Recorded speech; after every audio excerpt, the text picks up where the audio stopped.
Hi guys, so today I'm going to try out my Arteza real brush pens. And when I mean try out, I've tried these, I've been using these, but a lot of people ask me to review it with different things. So, or like what can you do with them, or just a little more than the little drawing or coloring I might have been doing on other videos with them. And fortunately I am an affiliate with the Arteza program, so I do have my affiliate links down in the description box. That means if you were to pick up anything with those links, I do make a small commission there, and the information will be in the description box for you guys, of course. But the reason I'm doing this now too, is bringing this one, is because they have a nice sale right now, 20% off of orders of $79 or more, I believe. And I had mentioned in my last video that I bought the set of 96 because I wanted the 96 set. I was just, trying my 48s just to see if I like them or how I want to work with those. But what I like about the 96 set is that they also have a travel bundle, and it comes with a really cool organizer, so that everything's just in there. And it kind of reminds me of my Spectrum Noir organizer, which somebody else had asked me what I think of. I love that organizer, that bag. So it comes with a bag. It has like these real cool red clips. Maybe I'll show it in a little bit here. And I'm not sure if that one comes with the water brushes, because it does say travel set, but I wasn't paying attention. I just wanted the bag and the pens, and literally together it was only like $8 more to get the bag, and then you have your 20% off, which makes it much better. So, so the set's already on sale, plus you get the 20% off, and they have free shipping every day, of course. And so I just wanted to play with this. So as far as the real brush pens, they have a 24 set, I believe. They have sets that are just color families too, like if you just want greens or just blues or just, so that's good too. But of course, I always like to go for the kits. So this one has been really great. So if you don't, want to make a bigger investment, even though they are relatively inexpensive for as many pens as you get, this one's probably a good way to go because you have a lot of shades in here, a lot of colors. And so when you open it up, it's just like that, and it'll come with obviously your pens, and now they do have color names and numbers, so it's not just the number. I think before they used to have just numbers, but like this one's called wine red or grape purple, and then A1, A2, A148. Comes with a water brush, and there's already water in it because I've been using these. And they're kind of, in color order a little bit. So I try to keep them just like this, especially this set. So I'll kind of have it in front of me just like this. I'll sit on the couch to do whatever I do in my little art journal or junk journal, and it's really great because they're a pen, and so it's very easy to use. And what they call them real brush pens is because it is a brush. It's not a felt tip. I'm making coffee right now, you might hear that. So see, it's like a little brush tip. So the tip is very fine. I've used it before to color in just regular images, just like if you were using a marker, but you can also kind of watercolor with them. So what I'm going to do is take different types of paper, but to begin with, I'm just going to do a couple of techniques, things that we might use as card makers or, mixed media kind of people. I'm going to use my Arteza watercolor pad. I did buy this in a pack of 3. They do have this on their site too, and it does have a 20% off code here. If you were to scan it, it says to get 20% off your purchase if you become part of Club Arteza. I don't know what Club Arteza is about, but there it is. So this is also made with the same Arteza pens, and I colored this lady in. I really like this paper. So it's the 30 sheet watercolor pad, acid-free, cold press. It's their premium paper, and it's super thick. I mean, it's 300 GSM, I suppose. Yeah, 140 pounds, but it feels thicker than that. So I'm gonna open this up. What I'm gonna do with this is just cordon off some areas with some washi tape, and then I'll do a few different techniques, and then we'll see how that goes. Oh, this is really cute. Okay, so I have tons of washi. Of course, I have enough washi to just like do whatever I want with, but this is macaron washi. I don't want to just ruin it. So let's put that one to the side, and this one has like just has a pattern. So what I'm gonna do is just make like a little if I can find the end of this. Just make like not a quadrant, but like some little squares, maybe 9 sections. So I'll do 9 different things to show you kind of some of the techniques. And then we'll go from there. Okay, I'll be right back. Okay, and yes, again, this is watercolor paper. Everyone says you have to use Bristol Smooth, and what's funny is if you watch videos, some people love it and some people hate it. So I have Bristol Smooth here. I have 3 packs of it. So I've just never used it because, I don't know, if I'm gonna use Bristol Smooth, I might as well just use Crafter's Companion stamping paper. But, so I have both of them. We'll try that out in a minute, but the first thing we're going to do is just kind of mess around and see some of the different ways that we can use this stuff. So I do have the water brush pen that comes in here. I have the just a bowl of water, and I have some wash brushes or just regular brushes, you know, to use. I also have my Vicky Button brushes, water brushes. Again, these, Arteza sells these too. They're exactly the same. I mean, you know, all this stuff is made in China, right? So it's exactly the same, but has red things. Instead of Vicky Button, it says Arteza, and literally the same things. Okay, so I'll probably use this later, but for now, or well, we'll see. I just like the size of this one. This is just kind of like the brush pen, but not the wash one, but just something like that. Okay, so I'm just gonna grab a color. So this paper is dry, right? So dry. You can always just come in, and it's gonna look really dry when I kind of hit this on here, as you can see. And I know Arteza is saying that you can do that to get texture. I don't know if I like that texture, but that's dry and dry. Or you can kind of, and that's me pushing down really hard. If you're just be very gentle with it, as you can see, I can color in nicer. You don't have to push it down and get those lines, okay? And then you can come in with your pen, and again, I don't want to use the one that comes in here because this is smaller. It's meant for like detail, like when you're making your cards, but I'm gonna give it a push. Just get some water on there. Ooh, that's too much water on there. And you can move that ink, right? Look at that. I squished it a little bit too hard, but that's okay. Too much water. So I'm gonna dab it, but if I had done less, you can see that's a really nice wash. When I dab it, a lot of it's gonna go away, see? So let's add a little bit more and do that again. Actually, now I can just come in, and since it's wet, it'll just kind of come in and do this a little bit nicer anyway. See, I don't know if you noticed the way I was moving it. You can definitely move the color. So really nice. Again, if you want that more stark like it was at the beginning, you're gonna have to wait for that to dry a little bit and add a little bit more. But that's a nice little wash. So another thing you can do is, oopsie, nope. Let's get rid of that. I wasn't gonna keep using red, but whatever. Okay, so I'm squishing more water out. So now this is wet paper. And let's say I want to come in with this one, wine red. And you see it's already leaching it and using it the way watercolor paper does when something's wet, right? When you add your color, you can make little splotches, or you can actually just use the water to help you make a gradient. And I want you to see how it's gone. You see how the brush pen isn't as purple as it was? So now let's say I'm going to go over this to this dry area. It starts off very light, and if I keep working with it, the color of the marker comes back. And you made yourself a gradient by literally just adding water to the tip of the pen. I'm gonna do that again in just a second with a different color. So, okay, you have that. It's kind of splotchy looking, but you know, if that's what you want to do. I hardly ever do anything wet on wet because I'm not there yet. That's not my thing. But you can also come in with your water brush pen and make it a little smoother, right? It doesn't have to stay the way it came out. Okay. So, let's do this again with this one. I love the look of that, just so you guys know. That's one of my favorite techniques. But you can watch videos of people saying don't ever put your pen into some water, especially like your zigs or something good. You don't want to do that. Another thing about these, again, they're inexpensive. I've been using them up. I've been messing with them. I hardly ever do that with like a good, like my Copics or something else that's more expensive. I just won't because it's a nice thing I don't want to just mess around with. So what I do, because people say don't just dip it into water because it'll leach out a lot. What you can do, and I've shown you this in a different video, just put a little water down. There's like a drop of water right there. I don't know if you can see it right here. Little drop of water, and I'm barely going to touch it. Okay? And as you barely touch it, hopefully you can see some of that color was leached out. And I do a little at a time. That way I'm not completely obliterating my marker. And then you can come in, and again, it's very light. And I just keep working with it, and it goes to darker.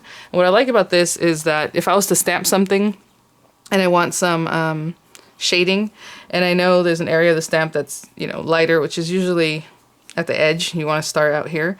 So you start out here, let's say you're making a flower, and as you come in to that middle of that area, it'll get darker and darker, and it naturally does your shading for you. So that's a really fun trick.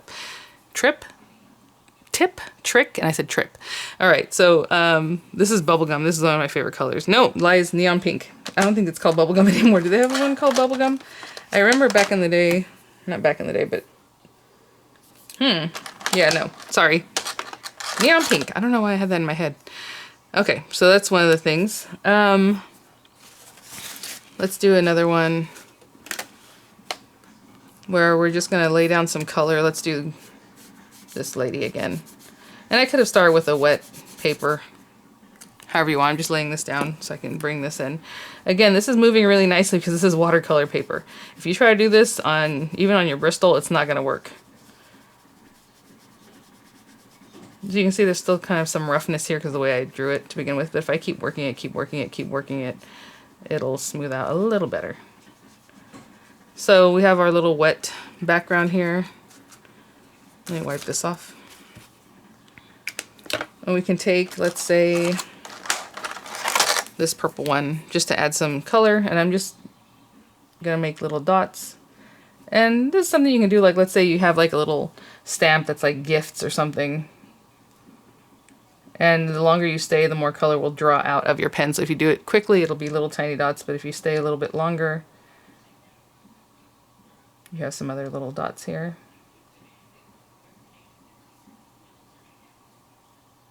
And they'll just be kind of fun.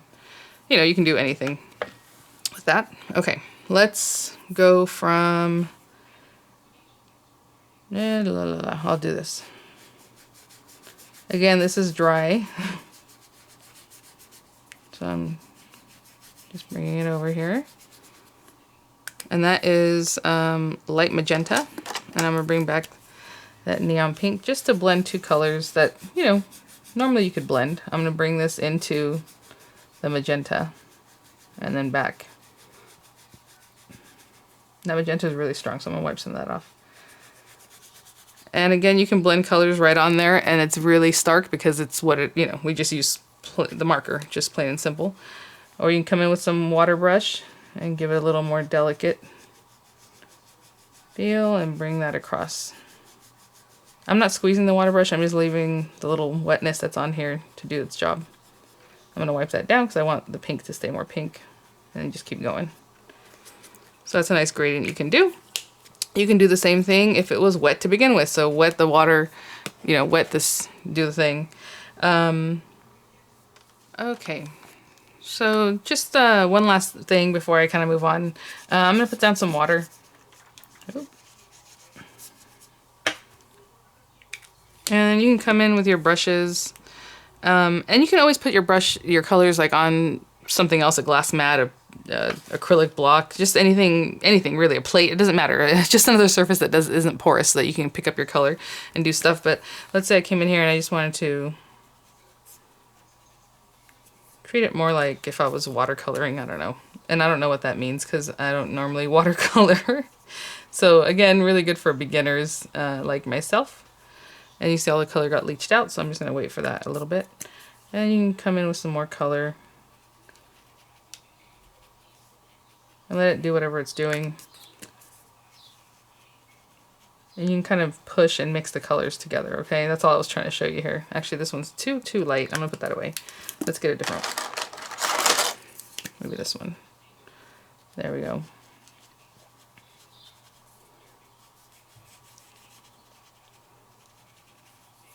And it's another, just kind of mix it however you want. On here. And those colors become a little more ethereal. Again, you can also just bring back your brush and push them together and do what you want to do if you still want to play with them. Now, if there's color that you want to build up, you definitely, just like in watercolor, you want to let the sections dry in between. So I would hit it with a heat tool because I don't have patience for waiting, but you can definitely just wait, or again, hit it with heat tool, but then add more color so that's deeper and richer. But that's really pretty, that little wash kind of mix background there. So what I think I'm going to do is remove this one. Oh, another thing real quickly is these, again, are brush pens, so you can use them for lettering if you're really good. On this kind of paper, it's going to be a little harder because it's very textured. What's nice is that the back side of this paper is smoother, so if you want to write color on the back, you can still color on the back. Look, I mean, nothing happened to the back of my paper. So as far as a sketchbook like this, or However, I like to use both sides. And you can also tear these out. And these pages in this book are exactly 5.5 by 8.5. And when you rip them out, they're still 5.5 by 8.5. So it's really a standard A2 size cut in half. So when you tear this away, it's part of that number isn't like in this binding. You know what I'm saying? Your piece of paper is 5.5 by 8.5. So you can come in and kind of write with these. I'm trying to do this very slowly. Also, I had lost the color in this brush, if you guys remember the way I was using it. I am not the best at this kind of thing, and I need to practice some more, but the brush is very responsive. I know it's really light, sorry guys. Ooh. See, it messed up there, but that's okay. I'll just come back in, do this again. Oh, you know what? The color's coming back. I don't know. That was really thick. The color's coming back into this thing, so it got darker at the end. So as you can see, the tip doesn't really like spread out either as I was writing. It stayed nice and, you know what I'm saying? It didn't like fan out and make it hard to write with, so that's nice. So what I'm gonna do is stamp this stamp, which is one of my favorite stamps right now. This one's easiest to color, but I'm gonna do this one. This is the Earthy Girls Art Journal stamp from Elizabeth Crafts. And I'm gonna stamp this lady on some Crafter's Companion stamping paper. I'm gonna stamp her on here, and I'm gonna stamp her on Bristol Smooth, and then we're gonna play with that and see kind of the differences with those, okay? So I'm just gonna put this on my block here. I'm gonna use VersaFine. Oop, I need a bigger block. I'll use my VersaFine, and then we'll play around and see what we think is better. I'll be right back. Okay, so like I said, I'm not, you know, a watercolorist or anything like that, but we're gonna play with this. So this is Crafter's Companion stamping paper, and it's about 300 GSM smooth paper. I want you to see the difference in the color. Look how white this is, stark white, and look at the Bristol Smooth. It's a little yellowish, no? It's more like the watercolor paper color. This one's a little bit tanner, but there it is. So we're gonna mess with those in just a minute, but the first thing, I'm just gonna show you a little bit like with this one. So of course it's textured, it's a little bit harder to stamp on, so it's a little grainier. So I like to come in with my tan, was it this one? Was it this one? I think so. So this one's called Orange Rust. And I like this color for like a deeper skin tone. Obviously there's one called, I think, Peach. This first one is a little bit lighter. But, well, okay, so what I'm going to do is just bring this color to my paper and put this like under her hairline. I don't even know where the hairline is now. I think I went a little too high up there. So I'm just going to apply this color. And then I'm going to take my water brush. Now you can just continue coloring. Actually, I should probably show you guys it. But anyway, I'm not even pushing on this. Just whatever water is here. I'm going to bring down that color. And I put it around the contours of her face because that's where it would be darkest, right under the hairline. And then I kind of just mess with this. Like, I'm just very artsy about this part of it, which means I am not being careful. I just bring the color in. And again, if you think her light is coming in nice and harsh, that's kind of how I do it right now because I'm not the best at this. I like the light should be harsh like this way. So as you can see, I didn't really color in her nose too much. I'm just bringing that color in. And you can come back and touch up, add a little more. You know, you don't have to blend on the palette, on the paper like I did basically right now. And that's it. That's all it took, you know, to bring that in. She has her neck here. And so I would do the same thing. Just kind of bring in some of that color. And then use my brush to bring that color down. Blend it out a little bit. And then I think this is like a shoulder. I'm not sure. But that's what I did. I just kind of colored it. Again, it's artsy, you can just leave it alone, you don't have to do anything. Okay, so let's just pretend that's that. Just really light around there. And then the next one, on this image is like the hair. So what I was trying to say is like, let's say we want to give her some funky hair, because I don't know, that's why I did another one. This one, again, this one was called Orange Rust. This is teal. And I'm just gonna start at the crown of her head. Now let's say you want to treat this as a marker, and I'm just gonna color in. You can definitely just color with them as a marker. I do not want to do that right now, but you can do that. And I do that kind of in the smaller areas because it's hard to blend out anyway or to do anything fun with that. So I just kind of leave it like that. But I just laid down a lot of color, so it's going to be really saturated. I normally wouldn't have put down that much color. I just wanted to show you how you can use it as a marker, basically. And I just bring it out. And again, I was always afraid of watercolors. I mean, I had these Arteza brushes probably for over a year, and I was just always afraid to use them. So I'm hoping you guys will, this will help take some of the fear out. A lot of times if you're not getting a good blend, it's the paper. It's maybe it needs to be wet. Maybe it doesn't take water, so maybe next time don't use that paper. I mean, there's lots of different reasons. It's hardly ever that, oh, I just, you know, because obviously you're seeing it's blending. The water gets leached out and you can blend it out and have some really nice effects, you know. So it's normally it's the paper. Okay. You guys know the Crafter's Companion premium paper did not let me kind of play with it and then come out. It was really bad, but I can make washes on it, right? I couldn't really do the stamping and then pulling the color out like we're doing right now.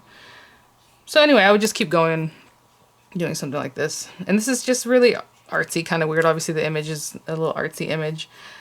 The little turquoise hair. And then I would come in and finish up like the other little areas. You know, you can put a little more darker where it needs to be. And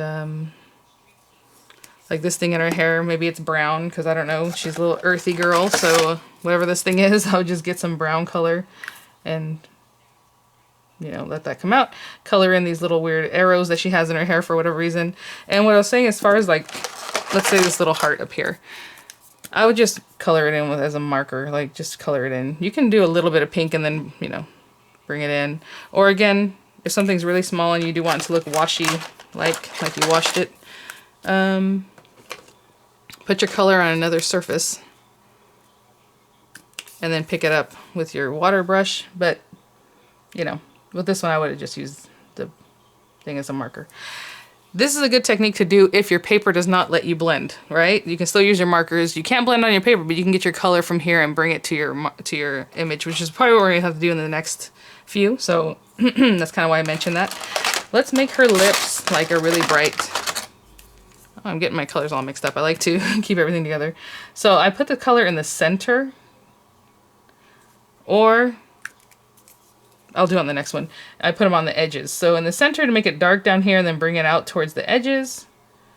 Or you can put it on the very edges and lighten it towards the center. So it just depends what you want to do or where your lighting is supposedly.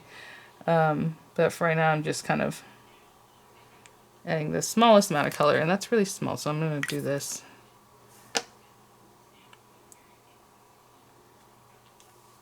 Whatever, just a little color.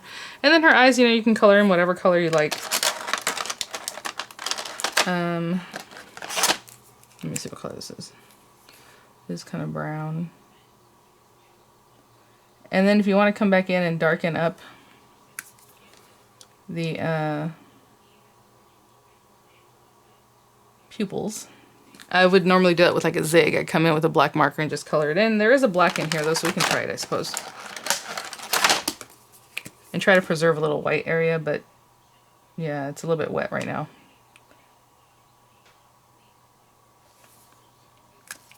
Okay, and that's all I would do. Maybe add some cheeks while it's still a bit wet, or do, you know, put your pink down somewhere else and bring it in. Little pink cheeks. Whatever you want to do. Okay, so that's one way of using them. And as you see with the watercolor paper, it just works. Like, no issues. I love it. Now, let's bring these guys over, because this is where there will be issues. They're going to respond, I think, a lot the same way. But if you work very quickly with these guys, I think you'll do okay. What color is this? This is the one I use? Sunset yellow. What do I use this on? I like to use the same color just so you have a better reference. So I'm going to go back to that rust, but I have a feeling this is going to get stuck and it's going to look bad. But okay, so again, maybe work small areas at a time. I just laid the color. This is the Bristol Smooth. And when I come in to pull that down, as you can see, there is like no movement, okay? It is not doing much. And I'll show you, it's going to be the same with this guy. And I'm going to come right in. And I'm coming in right as soon as I lay it down. As you can see, that's just like the worst thing. No movement. So, with this one especially, let me move this image. I like to lay down my color on this block. That might be too much, but I do have a large area to cover. And I'm going to get some on my brush here, and I'm going to start again in the darker areas here, where in the shadow areas, and still blend it out. And that way you are going to get a better blend. It's not going to be like the bestest, but it's something, right? And I'm getting a little bit of color, adding a little bit more water to it so it's not super dark over here. And as you can see, I mean, I already messed that up because I already knew it wasn't going to blend out there. And you can bring in a little more color and try to keep working that blend. You cannot lay down too much water in this because it's going to start peeling the paper and all that. But hopefully you can kind of see what that's doing. Okay, let's try some purple hair just to do something different. Wait, what color purple is this? This is too light.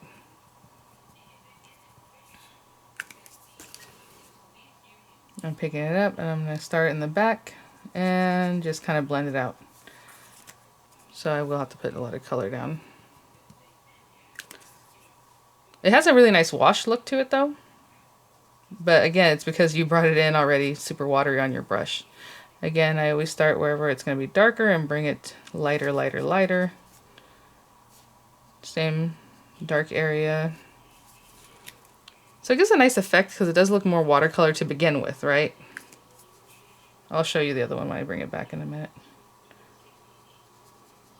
And then you can always build up your color. Like say I didn't like that, I need more dark in here, I'll bring it back. Bring a little darker in here. Okay, so that's kind of how I would play with these. You have to kind of blend it out somewhere else. Not always, but you know. Anyway, I would work a little bit more on that. We still have to do her neck and stuff, and I'll do that in a minute. And with this one, what I wanted to show you is, let's say you're just going to use it as a marker, which is going to be very hard for me to do because I'm not the best at doing stuff like that, but it's going to be ridiculous pigment, right? So let's just say I'm coming in here. And I start with that. And then I go to peach. And I'm just doing this to get a lighter color down, but again, just kind of do a little bit lighter as I get in here. It's going to be a lot of color. And this is the 48 piece set. Hopefully in my 96 I'll have some more colors I can play with. Oops, I was going to pick up a blue. No blue, no blue.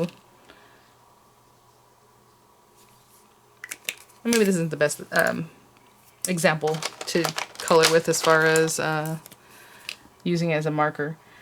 So we can start in here.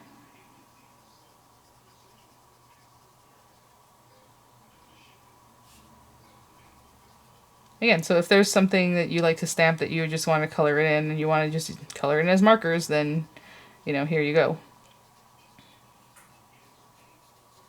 I'll just continue following this just like any other marker. And let me see if there's a deeper purple than this. Let's try this one. That one's a little bit lighter. I'm just going to bring this other one in to add a little.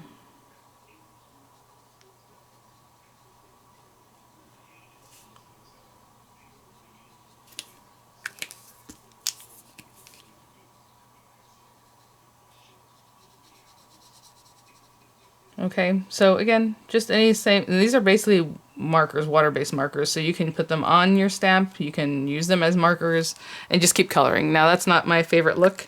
I like the watercolor look better, but I just want to show you the different ways that you can use these, and look at that. So it just depends on what you're doing. Again, if you're just going to throw in a smash journal, like a little smash journal, art journal, a junk journal, it's just fun to play. But I did want to show you that they're inexpensive, they're easy to use, you can use them in so many different ways. Something popped into my head right now when I was working on this and I don't remember what that was. Oh well, so I will have my links in the description box. If you guys have any questions, please let me know. And I just, you know, every time I play with these, everybody tells me in the comments, use Bristol. Everyone uses Bristol. It's like, okay. Again, it's not going to, it's paper and it just does not work the same way as a watercolor paper does where you can just kind of move the color. But you can do it. It's just, you have to be very quick or just blend it off, you know, pick it up with your water brush like I did. And I like the color. I mean, I like the the effect of it. It's really pretty. So they're totally different, right? But there you go. So, oh, the other thing I was going to say, that's what it was, is just that you can stamp with these just like any other water-based marker. Let's say I wanted to take this blue and that's what I was going to stamp with. So just color in your areas, color with a different color, you know, the different techniques I've been showing you guys. And then when you're ready to stamp it, obviously this isn't the whole thing. I'm just going to turn this over.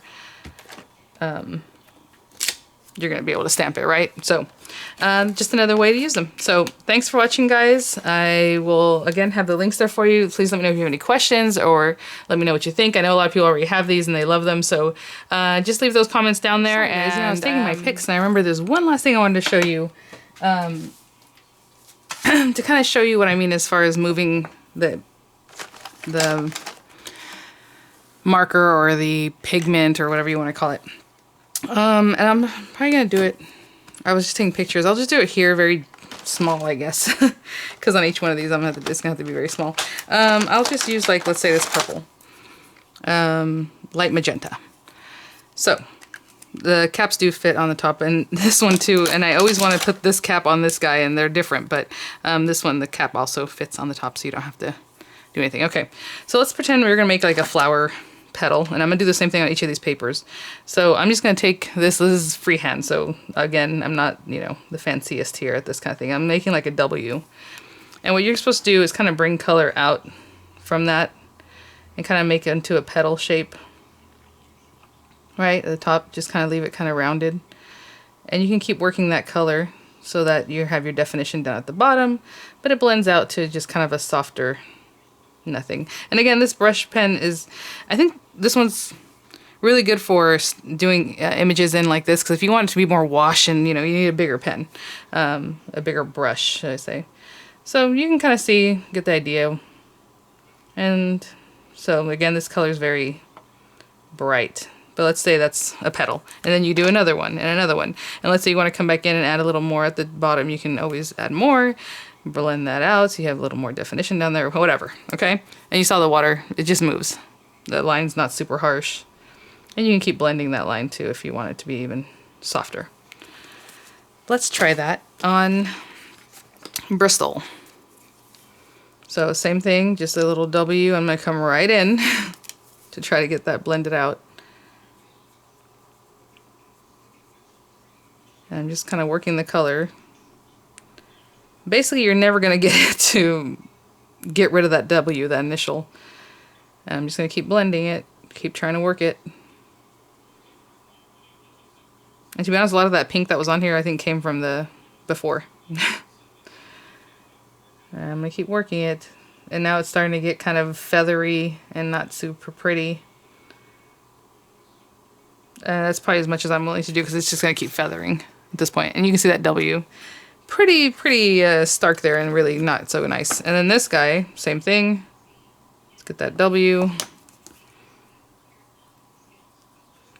I was able to move a little more color to begin with, but this is the Crafter's Companion stamping paper. Sometimes they call it multimedia paper, because you can put a lot of stuff on here, and it does take water pretty well. I do like using this paper for this kind of thing, where I just pick up the color off of a palette and then bring it. It doesn't feather that quickly, but you can see I can get more color moving, but it's just not the best, guys.